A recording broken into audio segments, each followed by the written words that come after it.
Ito po, pagkatapos ng Festival of Leyte, dumaan kami dito sa historical core ng Camp John Hay.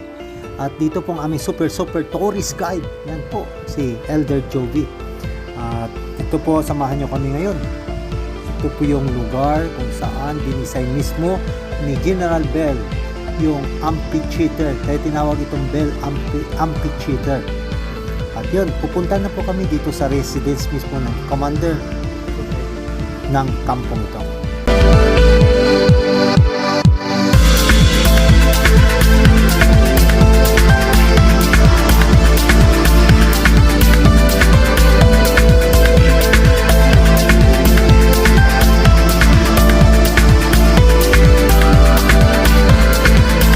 So ito po, malapit na kami papunta sa resident house ng commander ng kampong ito para tingnan namin kung ano kaganda ang mga bahay ng dating commander ng kampo ng Camp John Hay.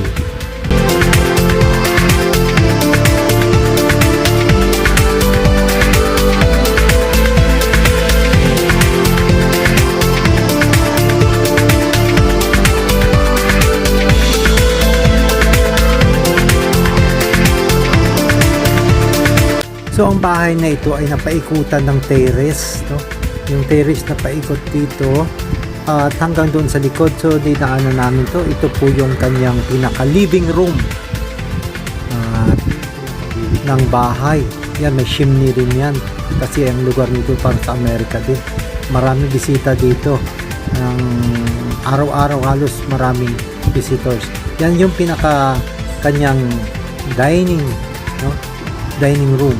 So lumabas muna ako para dumiretso doon, ikutin ko pa itong likod. Paikot dito kung ano ang kaganda ang bahay nito ng dating commander ng kampong ito.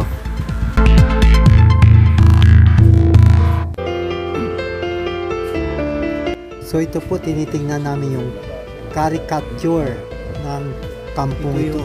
Makikita mo siya kung ano. Kaya alam mo kung saan ka pupunta, paano anong pupuntahan mo pag nandyan po pinapanood mo yan. Yun, nag-picture muna kami, picture muna na nakatalikod kami doon sa Bell Amphitheater.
habang kami nag-uusap ay unti-unti nagkaroon, lumabas yung pugs.